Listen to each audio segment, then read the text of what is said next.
En Radio Portales de Valparaíso presentamos Revelando.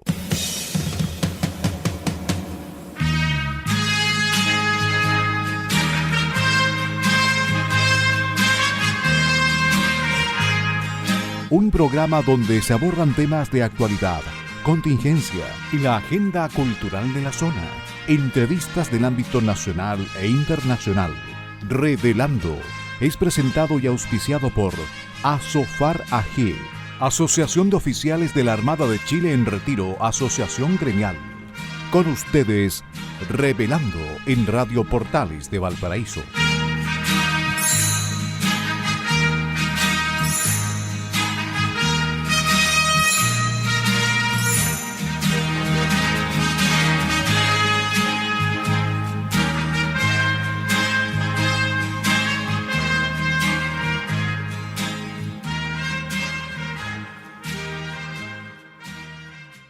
Muy buenas tardes, queridos amigos y auditores de Radio Portales de Valparaíso, la primera de Chile y puerto de fondeo de nuestro espacio radial. Hoy, viernes 9 de junio de 2023, estamos dando inicio a un nuevo programa de Revelando que los acompaña de lunes a viernes de 6 a 7 de la tarde y, como de costumbre, el día viernes dedicado al movimiento Chilenos de Corazón.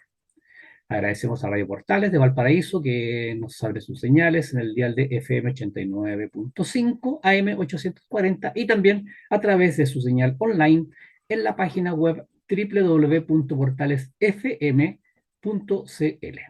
Y por supuesto, agradecemos a nuestro auspiciador, a quien hace posible que Revelando esté en el aire todos los días junto a ustedes en sus casas y que además permite generosamente que Chilenos de Corazón los acompañemos los días viernes.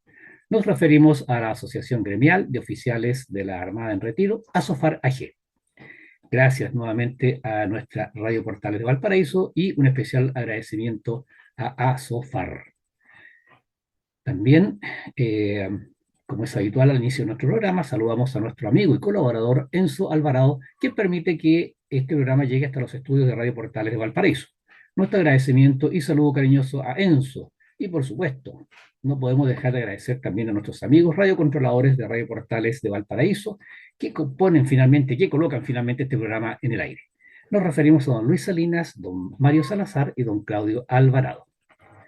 Queridos amigos del Revelando del día de hoy, viernes, soy Mario Mataluna Morales.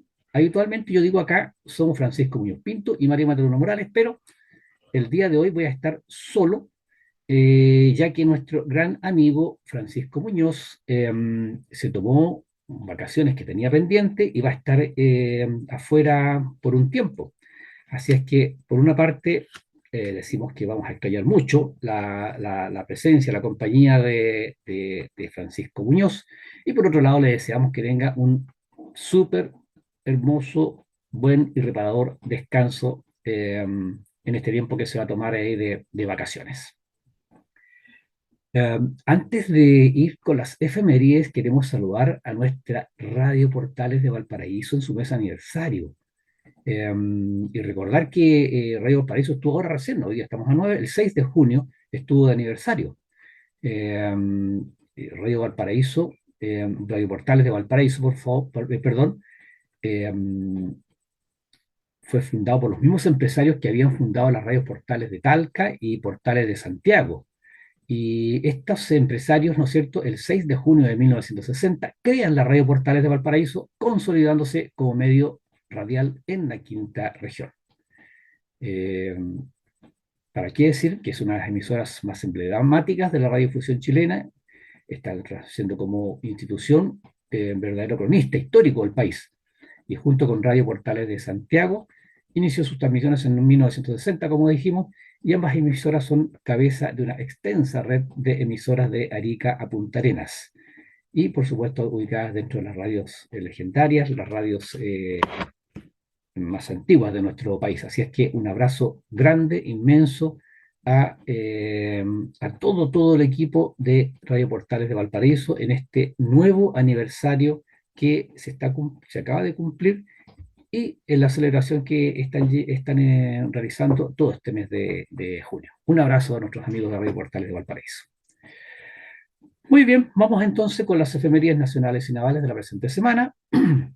decir que el 3 de junio de 1929 se firma el Tratado de Lima, por el cual los gobiernos de Chile y Perú resuelven el asunto de la soberanía de las provincias de Tacna y Arica. Recordemos que después de la Guerra del Pacífico, Tacna estaba en poder de Chile, estuvo en poder de Chile hasta muchos años. Imagínense, estamos hablando de 1929, desde 1879 a 1880, en realidad que finalizó, no, 1883, en realidad que finalizó definitivamente la Guerra del Pacífico. Y como decíamos, en 1929 entonces se acuerda fijar una línea de la Concordia de 180 kilómetros, que es la frontera que divide a Chile y Perú. Y en ese tratado, previo un plebiscito que se hizo en las ciudades de Tacna y Arica, ¿no es cierto? La gente soberanamente optó por que Tacna quedara en poder de Perú y Arica en poder de Chile. Eso ocurrió entonces el 3 de junio de 1929. El 6 de junio de 1837, después del combate de Barón, acción sostenida en dicho cerro de Valparaíso, entre el regimiento amotinado Cazadores de Maipú al mando del coronel José Antonio Vidaurre y las tropas leales al gobierno dirigidas por don Manuel Blanco Encalada, es asesinado el ministro don Diego Portales Palazuelo por disposición del gobierno y de la iglesia chilena, y en realidad fue ahí una solicitud de la ciudadanía de aquí de Valparaíso, el corazón de don Diego Portales, nacido el 16 de junio de 1793, cuya única doctrina y partido fue el de Chile, grande y aclamado por su progreso, eso es lo que él decía, Chile grande y aclamado por su progreso, fue depositado en el cementerio número 1. Pero después del terremoto de 1906, el gerente del antiguo banco Edwards, don Ricardo H. de Ferrari, lo puso en un copón de plata y lo depositó en una caja de seguridad, donde permaneció hasta 1915, año en que fue trasladado a una columna de mármol en la iglesia del Espíritu Santo, acá en Valparaíso. Pero ante la demolición de la iglesia del Espíritu Santo, en esos años, finalmente, el 6 de junio de 1956, el corazón de don Diego Portales fue trasladado a la Catedral de Valparaíso, donde se encuentra el día de hoy. Los restos de don Diego Portales están en Santiago, en la Catedral de Santiago. Bien, el 7 de junio de 1880 se desarrolla la heroica y afamada mundialmente asalto y toma del Morro de Arica.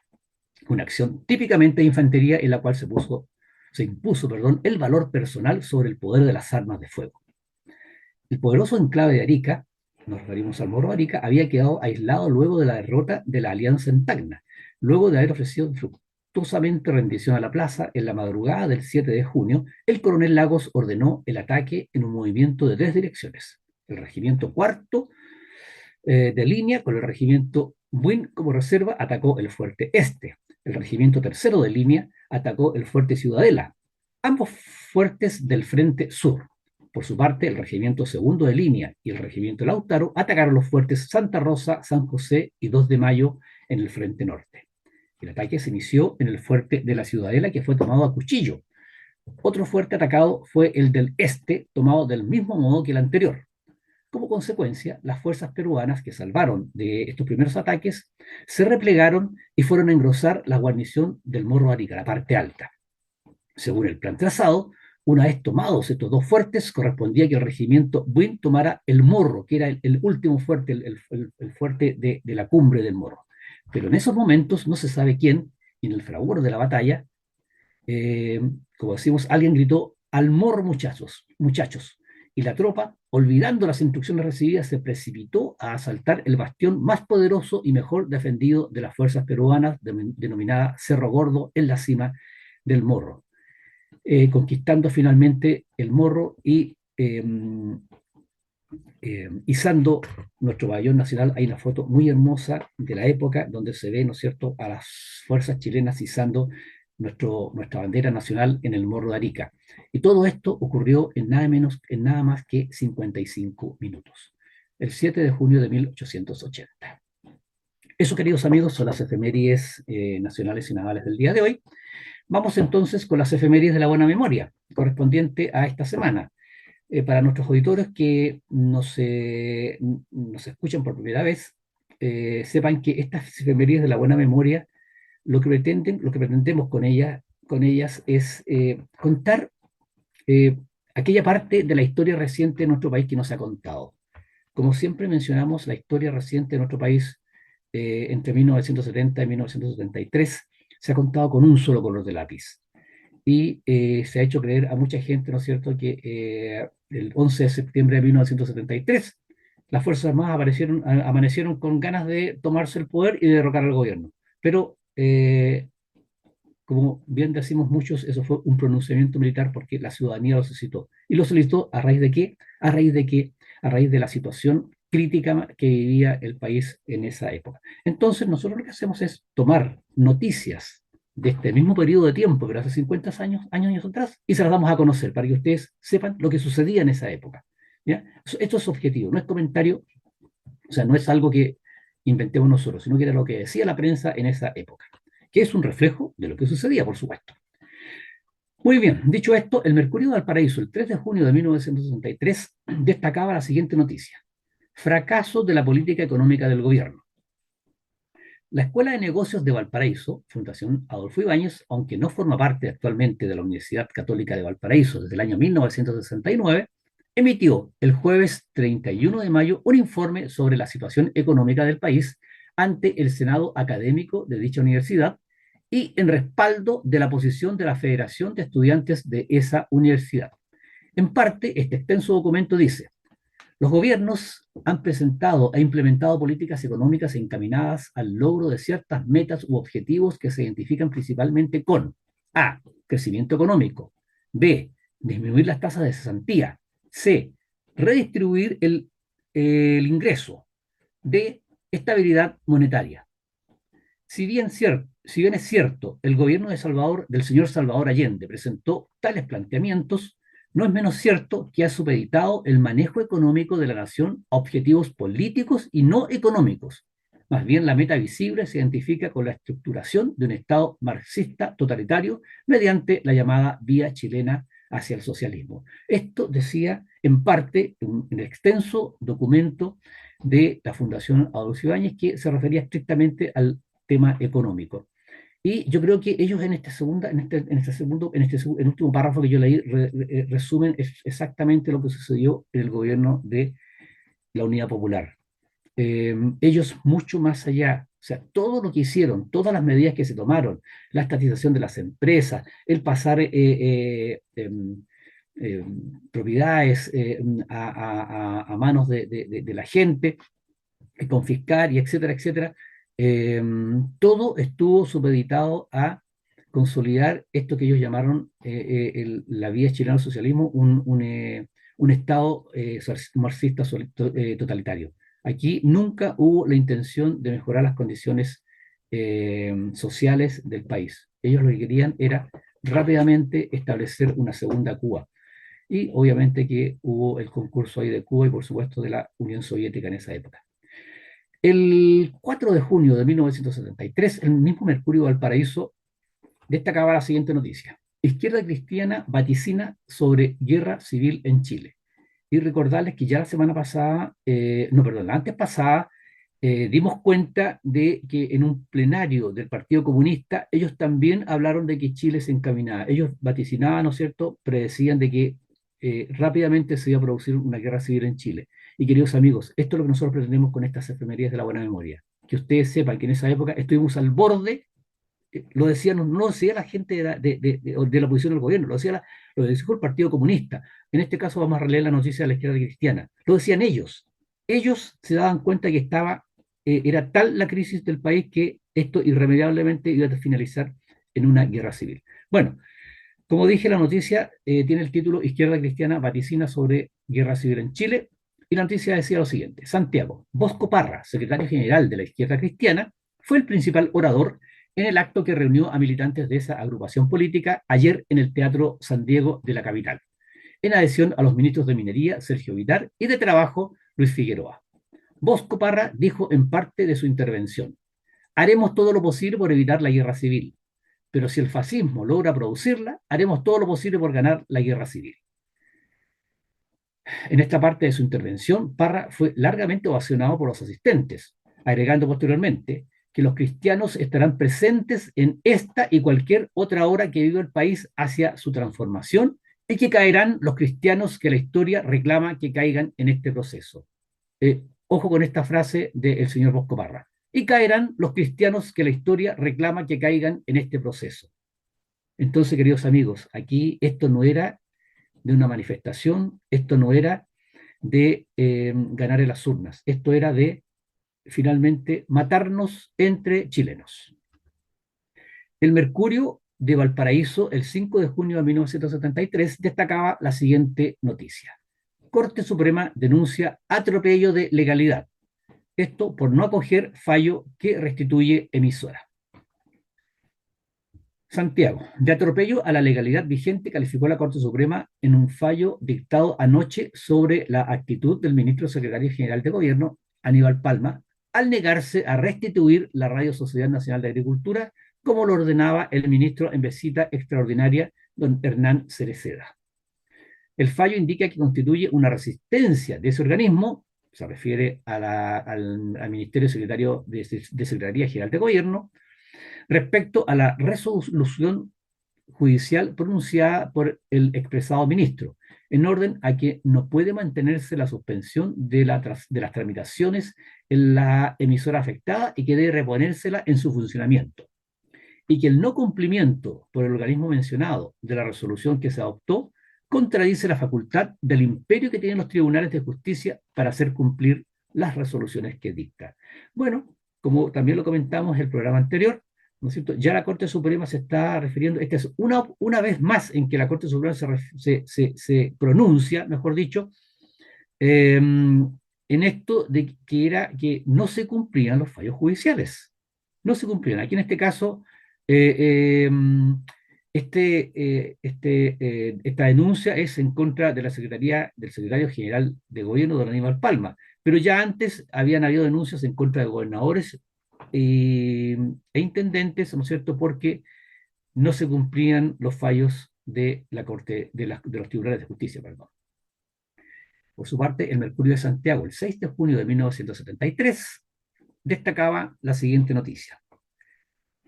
Rancagua, el teniente. Los trabajadores en huelga acusaron a los interventores de la empresa de constituirse en tribunales populares para castigar con el despido de 63 empleados. Recordemos que el teniente estaba viviendo una seria crisis, ellos llevaban varios días en paro y Rancagua en realidad estaba asolada. Hubo mucha violencia, también lo dijimos la semana pasada, ¿no es cierto? No, perdón, la antepasada, que en una de las marchas, ¿no es cierto?, desde la sede del Partido Socialista en esa ciudad, hubo disparos, queridos amigos, en contra de los que desfilaban en la calle al frente de la sede, y al allanarse la sede del Partido Socialista, donde estaba el alcalde y unos regidores y otras autoridades socialistas, se encontraron armas, se encontraron municiones y armas largas y cortas. Bueno, y a raíz de que el jefe, porque estaban en estado de emergencia, el jefe militar del estado de emergencia, el teniente coronel de ejército, a raíz de que había dispuesto allanamiento y detención de las personas que estaban dentro de la sede, insisto, a raíz de los disparos que se efectuaron hacia el exterior, fue destituido de su cargo, de su puesto. El 6 de junio de 1973, el Mercurio de Valparaíso destacaba la siguiente noticia.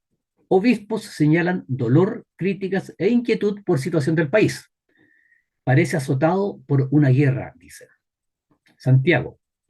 Parece un país azotado por la guerra. De esta manera se expresa en parte el pensamiento de los obispos de la zona central de Chile, condensado en un documento titulado Solo con amor se es capaz de construir un país. En el debate participaron los obispos de las provincias de Santiago, Valparaíso, Linares, Rancagua, San Felipe y Talca. Hay cambios que toman una dirección equivocada cuando son inspirados por concepciones materialistas o no toman en cuenta la complejidad del hombre, que es fuerza y debilidad, bondad y maldad, mezcla de gracia y pecado. Estamos preocupados por la marcha del país, por el desarrollo de los acontecimientos. Nos duele, eh, perdón, me perdí, aquí está. Nos duele ver largas colas de chilenos, los millones de horas que se pierden cada semana sufriendo la humillación de vivir en esas condiciones. Parece un país azotado por la guerra. Nos preocupa el mercado negro desatado por la inmoralidad de quienes negocian en forma injusta con los alimentos y otros productos esenciales. No aprobamos por principio el éxodo de profesionales. El país debe encontrar caminos realistas para evitar esta sangría. Nos preocupa que los medios de comunicación no sean veraces y sobre todo que inciten al odio, al destruir la verdad y el amor. Faltan a sus deberes fundamentales, son inmorales. Esto decía en parte, muy resumidamente, la declaración de los obispos de la zona central. El Mercurio de Valparaíso, por su parte, el 7 de junio de 1973, destacaba la siguiente noticia. 238% ha subido la vida en 12 meses y solo en mayo se acumuló un 19,4% de costo de la vida. O sea, esto es el IPC, hubo un IPC de un 19,4%. Santiago, el índice del costo de la vida subió 19,4% en el mes de mayo, el mayor de 1973, y lanzó un total de 238,5% los últimos 12 meses, el más alto de la historia de Chile. La galopante inflación marca un aumento del 60,5% por los 6 primeros meses del año. El aumento se dio fundamentalmente por los efectos de las alzas en los índices de alimentación, vivienda y vestuario. Queridos amigos, en el mes de mayo de 1973 hubo un 19,4% de IPC. ¿Y cuánto fue el IPC del año pasado? 12, y tanto por ciento en todo un año. Y en los últimos 12 meses, a mayo de 1973, el IPC se había acumulado en un 238%. Bueno, esa era la realidad, queridos amigos. Esa era la realidad de nuestro Chile. Y eso es lo que nosotros les contamos acá con noticias que son objetivas, noticias de la época. El Mercurio de Valparaíso, el 8 de junio de 1973, destacaba la siguiente noticia. Piden antecedentes sobre los fallos no cumplidos. A raíz, entre paréntesis, recién leímos una declaración de la Corte Suprema. Santiago, el presidente de la Cámara de Diputados, Luis Pareto, envió un oficio a la Corte Suprema solicitándoles que remita a esa corporación una relación circunstanciada de los fallos o resoluciones expedidos por los tribunales de justicia del país, que no han podido cumplirse por entorpecimiento, negativas u omisiones de las autoridades civiles o policiales, y que puedan haber significado amenaza, violencia, descomedimiento, engaño o subterfugios en contra del magistrado y auxiliares de la Administración de Justicia. Y en la misma noticia se destaca que el Consejo Nacional del Colegio de Abogados, en el pleno que sostuvo, repito, el Consejo Nacional del Colegio de Abogados en pleno sostuvo una entrevista con el presidente de la Corte Suprema, don Enrique Urrutia Manzano, con el objeto de entregarle su solidaridad por el fallo en que se señala que el gobierno ha caído en la ilegalidad. Esto era la noticia que dimos la semana pasada, cuando hablaba la Corte Suprema que el gobierno había caído en la ilegalidad. Y por último, el Mercurio de Valparaíso, el 9 de junio de 1973, destacaba la siguiente noticia. Gobierno inicia acción contra emisoras libres. Las obliga a difundir propaganda oficialista. Santiago. El gobierno notificó ayer a las radioemisoras que a partir de anoche mismo y desde las 21 horas deberían transmitir obligatoriamente un programa especial de difusión oficialista, el cual será difundido desde los estudios de la Oficina de Informaciones y Radiodifusión de la Presidencia de la República. Al mismo tiempo, una declaración oficial del ministro secretario general de Gobierno, Aníbal Palma, entregada conjuntamente con la carta de notificación que envió Juan Ibáñez Elgueta, director de la OIR, a las radioemisoras de Santiago, señala que 8 radios de Santiago que antenoche no acataron la orden de cadena obligatoria para transmitir el discurso del ministro de Hacienda, Fernando Flores, serán multadas con 20 sueldos vitales escala A del Departamento de Santiago. Queridos amigos, eso era lo que se vivía en el país. La prensa que no era adicta o que no comulgaba con las ideas del gobierno era perseguida, obligada, coactada a hacer lo que el gobierno quería. O sea, en otras palabras, se atacaba absolutamente la libertad de prensa. Queridos amigos, esas son las efemérides de la buena memoria del día de hoy. Eh, Hemos ya completado el horario del primer bloque. Los invito a que vayamos a una pausa musical y estamos enseguida de regreso en el segundo bloque de su programa Revelando. Muy bien, queridos amigos, estamos de regreso para iniciar el segundo bloque de su programa Revelando. Agradecemos una vez más a Radio Portales de Valparaíso, que nos permite estar junto a ustedes todos los días, de lunes a viernes, de 6 a 7 de la tarde, y como decimos al inicio del programa, y el día viernes dedicado al movimiento chileno de corazón. Y por supuesto, agradecemos a la Asociación Gremial de Oficiales de la Armada en Retiro, auspiciador del programa Revelando de toda la semana. A ver, y nuevamente saludar a Radio Portales de Valparaíso, nuestra radio, en su mes aniversario y enviarle a todos quienes te trabajan en la radio, desde la gerencia, ¿no es cierto? Hacia abajo, a todos los amigos de Radio Portales de Valparaíso, a nuestra Radio Portales de Valparaíso, un tremendo abrazo porque se acaba de cumplir ahora recién, el 6 de junio, un nuevo aniversario de la radio. Y recordar que Radio Portales de Valparaíso fue creada el 6 de mayo de 1960. Muy bien, vamos entonces con la pauta del día de hoy. Y el primer tema, que ya es tradicional en nuestro programa, se titula ¿Es este el país que queremos? O también podría ser el Basta ya. A ver, ¿y de qué se trata el tema en este caso? Justicia chilena, ingenuidad abismante o una ideología enceguecedora, sea una o sea otra, la situación, las circunstancias es muy grave para el Estado de Derecho. ¿Y a qué nos referimos? Nos referimos a que eh, pese a un fallo del año pasado de la Corte Suprema y pese a no ser mapuche, el señor Berkov, perdón, eh, este autodenominado, no sé, vocero de, mm, de los mapuches de Mocuicuy, eh, logró que fuera trasladado a la cárcel de Angol y particularmente al módulo de comuneros. O sea, ahora él está junto con lo que esta eh, excepción que se hace en el caso de Gendarmería, ¿no es cierto?, de tener a la gente detenida de la etnia mapuche, tenerla, ¿no es cierto?, en un módulo especial. Pero este señor Berkov, ustedes entenderán que por el solo apellido no tiene nada que ver con el pueblo mapuche, pero este señor está adherido a la mal llamada causa mapuche y, perdón, y recordemos que este señor, ¿por qué está en la cárcel? Pues el señor está en la cárcel porque tiene una condena de 6 años por delito de robo con violencia e incendio y otra por 13 años por tráfico de drogas. Tráfico de drogas. Yo no recuerdo exactamente, creo que fueron 700 y tantos kilos de pasta base que se le incautaron cuando fue detenido. Entonces, este es un narcoterrorista y este narcoterrorista estaba cumpliendo condena en la cárcel de Concepción y fue trasladado, perdón, al centro penitenciario de Temuco. No, no, yo dije Angol, al centro penitenciario de Temuco. Y ahí en el centro penitenciario de Temuco, ¿no es cierto?, fue internado en el módulo especial para comuneros.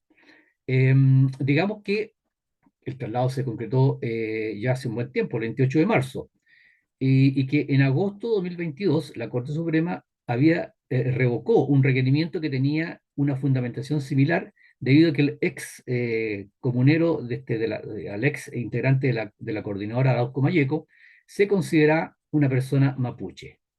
Eh, digamos también, muy tristemente, pero con indignación, que esta decisión no fue apelada por el gobierno, porque el gobierno es creyente en estos procesos. Bueno, la decisión no fue apelada por el gobierno eh, y los abogados ni siquiera estuvieron presentes en las audiencias. Bueno, el juzgado de primera instancia, la Corte de Apelaciones, ¿no es cierto?, dispuso el traslado del señor Berkov eh, desde, como dije, desde Concepción a Temuco, y ahí está ahora, como el gobierno no apeló, los abogados ni siquiera, del gobierno ni siquiera estuvieron, del Ministerio del Interior ni siquiera estuvieron, perdón, ni siquiera estuvieron presentes en la audiencia, entonces se concretó. Vamos a ver, no sé, está la Corte Suprema, pero en realidad no tengo claro en este minuto si es que dentro de este proceso habrá una instancia donde se pudiese apelar nuevamente a la Corte Suprema, porque como dije recién, la Corte Suprema el año pasado, en agosto de 2022, ya había, o sea, este señor Berkov ya había solicitado ser trasladado, ¿no es cierto?, aduciendo que él se considera mapuche, y la Corte Suprema había denegado este requerimiento. Vamos a ver ahora si es que se logra revocar esto. Ahora, independiente de que este señor no es un mapuche, eh, digamos que, a ver, de acuerdo al expediente judicial del jefe del Departamento de Control Penitenciario, el don Níger Durán, perdón, recomendó en enero mantener a Berkov en el centro penitenciario de Concepción, decía porque ya que esa unidad contaba con las características necesarias de seguridad, infraestructura y espacios físicos disponibles. Perdón, estoy un poquito, estoy con la garganta, me pica la garganta, estoy ahí con un resfriado que no se me quiere pasar, disculpen, queridos amigos. ¿Por qué dice? Evitando así la ocurrencia de eventos críticos que pudiesen alterar el normal funcionamiento de la unidad de Temuco. Bueno, esto lo dijo este señor jefe judicial del Departamento de Control Penitenciario. Después, el 14 de febrero, hubo un nuevo oficio del señor Durán, Níger Durán, en el que explicaba que la cárcel de Temuco mantiene medianas condiciones de seguridad, así como dice dificultades que supondría realizar una segmentación acorde a su perfil socio-criminógeno, ya que Bercos está condenado e imputado por el delito de tráfico ilícito de drogas, por lo que insistían en que permaneciera en Concepción. Esto fue el 14 de febrero. Y el 15 de febrero, el alcaide del centro penitenciario de Temuco, Sebastián Quirós, también ofició al tribunal entregando argumentos similares. Pero aún así, eh, el tribunal de la Corte de Apelaciones de Concepción ordenó el traslado del señor Berkov de Concepción a Temuco. Entonces, aquí ocurre, por una parte, que estos fallos eh, debilitan tremendamente a la autoridad de Gendarmería. Pero obviamente, cuando las autoridades de Gendarmería se pronuncian claramente en la inconveniencia del traslado de este señor, ¿y aduciendo a qué? Aduciendo, dice, a su perfil sociocriminógeno, aduciendo a que este es un condenado e imputado por el delito de tráfico ilícito de drogas. O sea, con ese tremendo fundamento, y aún así, la Corte de Apelaciones dispone su traslado, entonces, queridos amigos, significa, nos volvemos al comienzo de lo que decíamos al iniciar esta noticia, ¿existe una ingenuidad abismante o es que la ideología tiene contaminado a los tribunales de justicia? Existe una ideología enseguecedora, como decíamos. Entonces, ¿qué está sucediendo? ¿Es este el país que queremos? ¿Es este el país? ¿Queremos un país en donde eh, delincuentes, narcotraficantes como este, eh, se vayan a donde ellos quieren, hagan uso de estas prerrogativas de gendarmería que están estudiadas, están pensadas para, en este caso, los descendientes de la etnia mapuche? Queremos un país en donde los tribunales acepten estos caprichos de gente, delincuentes deleznables como este. No creo, queridos amigos, que ustedes quieran un país como este. Nosotros, por lo menos, no queremos un país como este. Por eso decimos basta ya a este tipo de, eh, no sé, son cosas que son inexplicables realmente, y difíciles de calificar. Bueno, vamos al segundo tema, y tiene relación con el anterior, ¿ah? Porque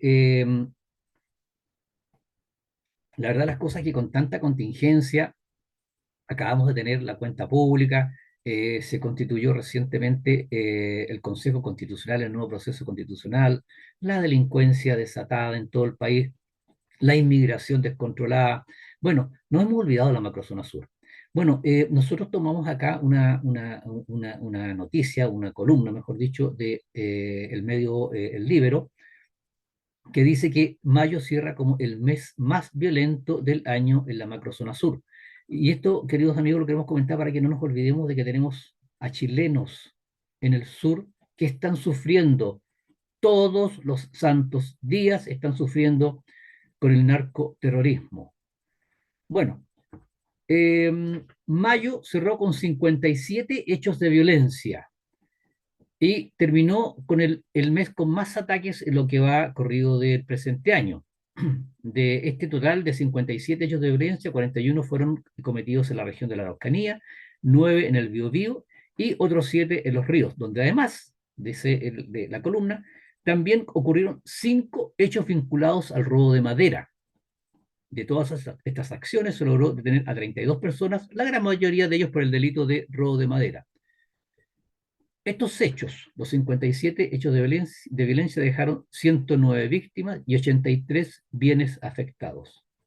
Todos los días se continúa quemando, se continúa destruyendo, se continúa disparando, se continúa aterrorizando a estos pobres chilenos que están desgraciadamente indefensos en la macrozona sur. Y discúlpenme que sea tan taxativo, que sea eh, a lo mejor podríamos decir exagerado, porque tenemos una zona un estado de excepción en la zona sur, tenemos a militares en las calles, en la zona sur, pero la verdad las cosas que, a pesar, y tenemos la policía, por supuesto, actuando, pero recordemos que estas fuerzas militares y los policías que actúan en el sur, ellos deben supeditar su accionar a las famosas RUF, a las reglas de uso de la fuerza.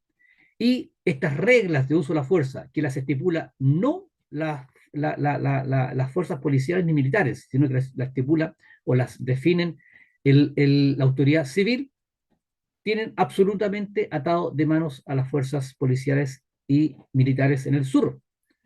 Las tienen tremendamente limitadas, por lo tanto, si bien han evitado algunos actos, vemos cómo día a día sigue aumentando la violencia en el sur.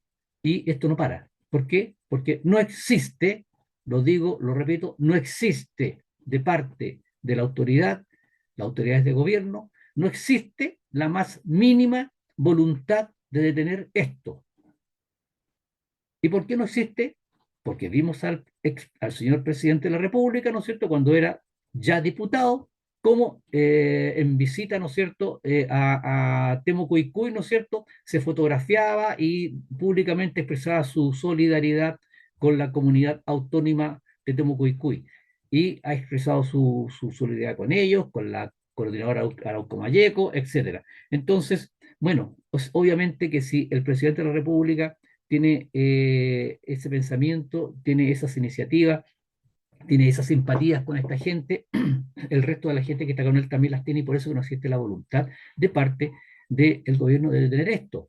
Entonces, insistimos, a pesar de que hay estado de excepción, a pesar de que está la policía trabajando full en la macrozona sur, a pesar de que están las fuerzas militares también desplegadas, si bien han logrado detener, digámoslo así, o sea, nuestra crítica no va, queridos amigos, contra las fuerzas policiales y militares.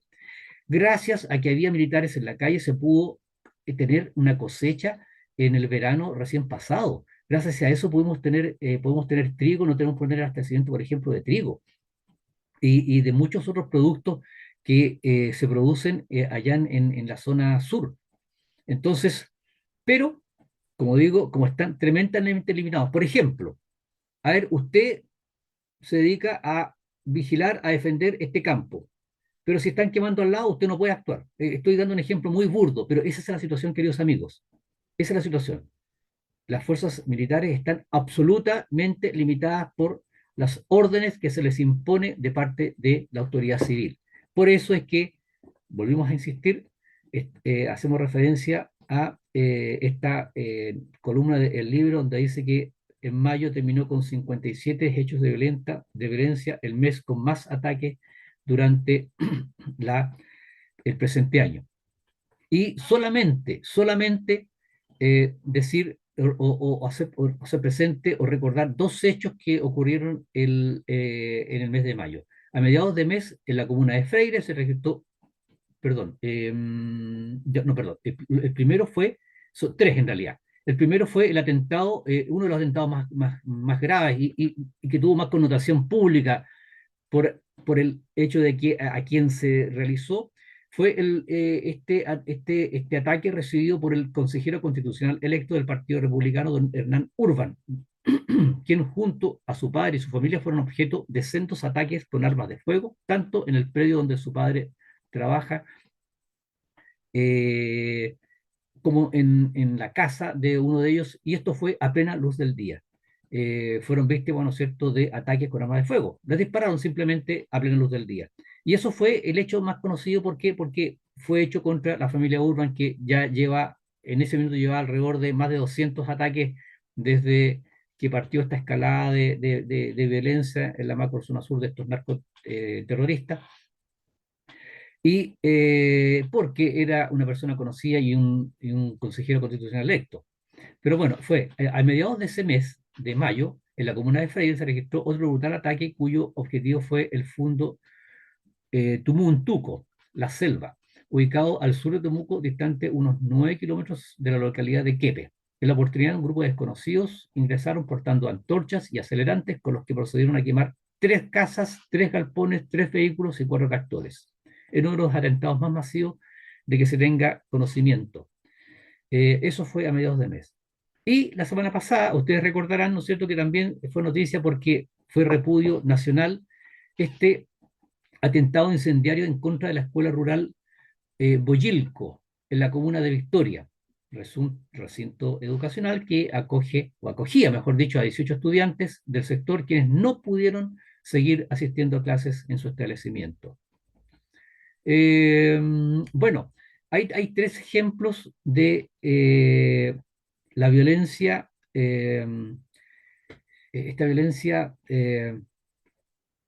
irracional que se comete en contra de los chilenos que viven ahí en la macrozona sur.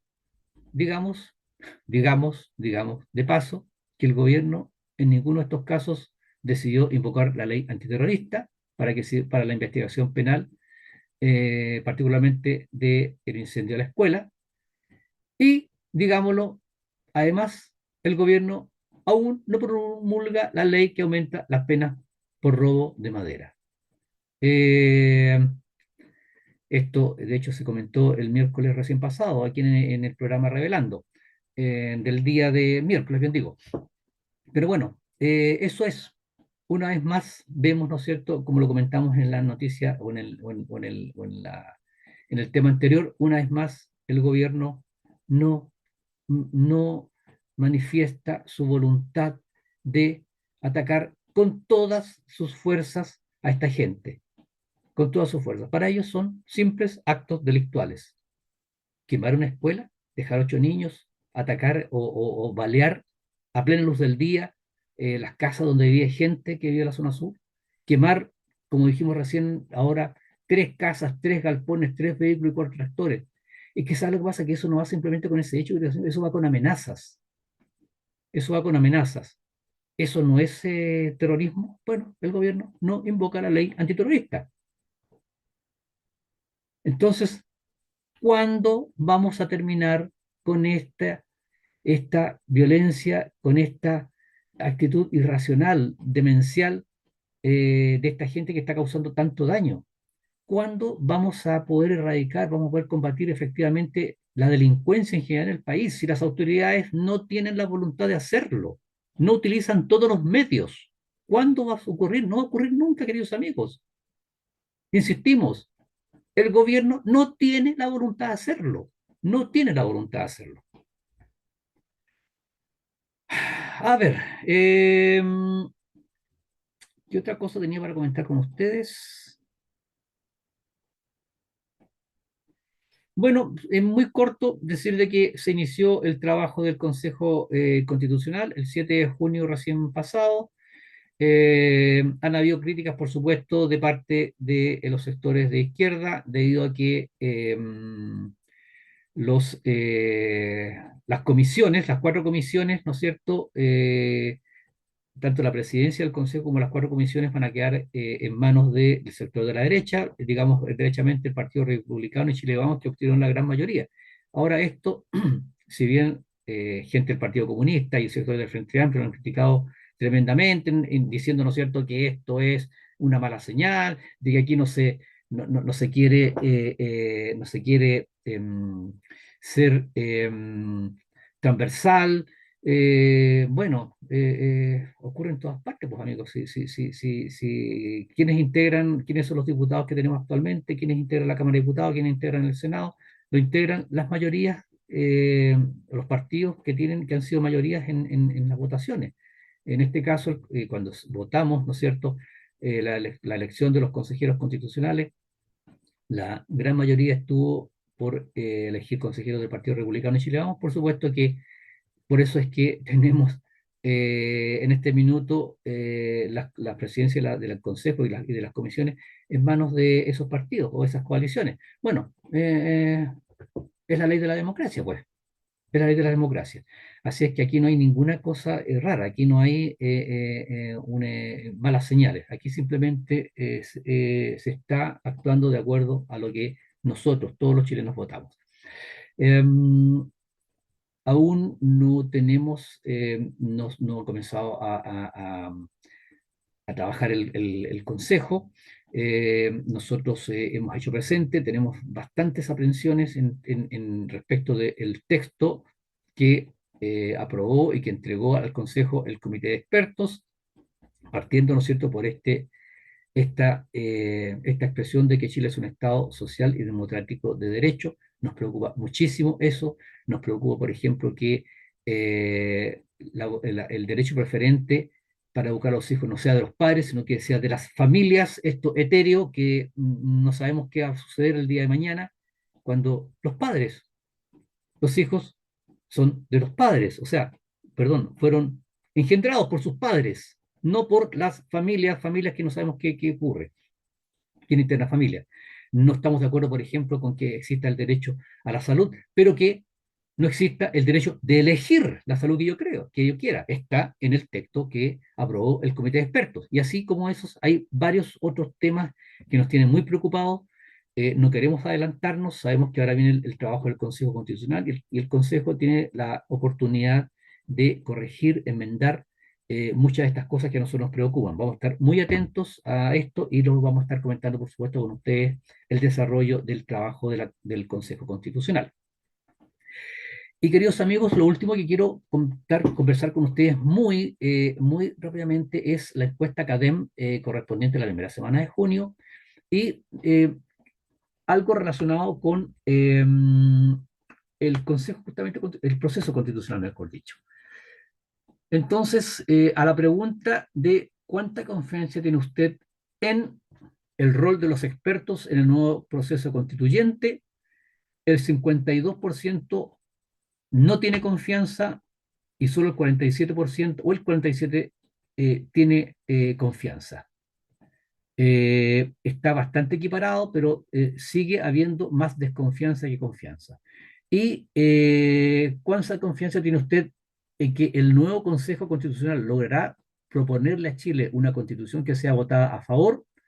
Un 54%, perdón, tiene desconfianza de que eso vaya a ocurrir así y un 45% cree que sí. Insisto, está bastante equiparada. ¿Por qué quiero destacar esto? Porque si bien es cierto, en este minuto eh, es mayor el porcentaje de gente que es escéptica del resultado del trabajo, eh, es fundamental, obviamente, el desempeño que tengan los consejeros constitucionales.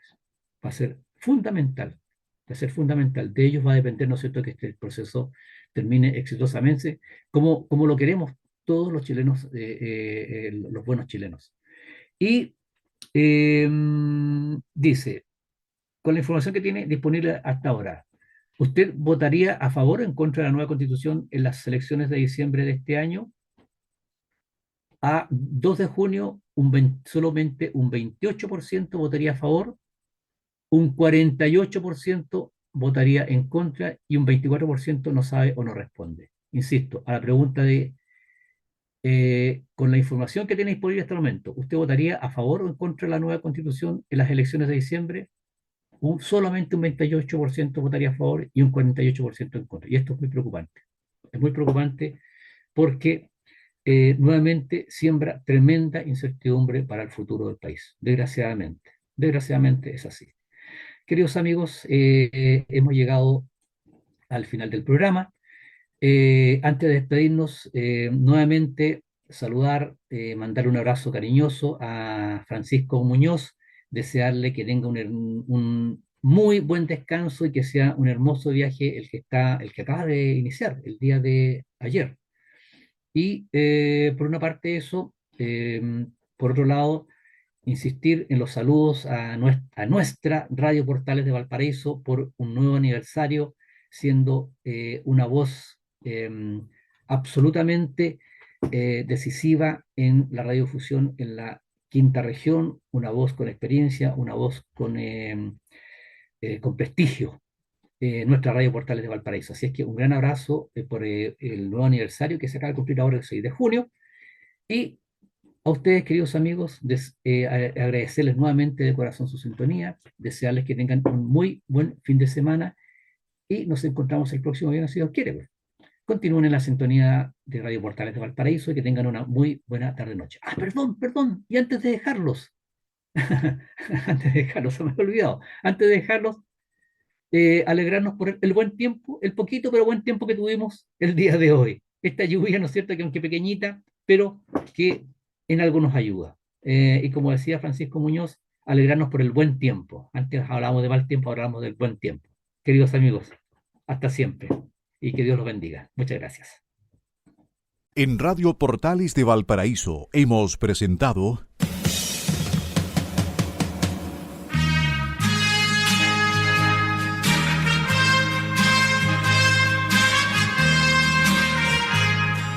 Revelando, un programa donde se abordan temas de actualidad, contingencia, entrevistas del ámbito nacional e internacional.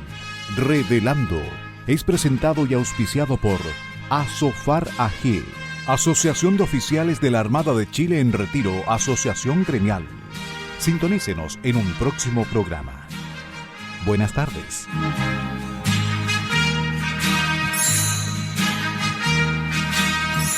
Las opiniones vertidas en este programa son de exclusiva responsabilidad de quienes las emiten y no representan necesariamente el pensamiento de Radio Portales de Valparaíso.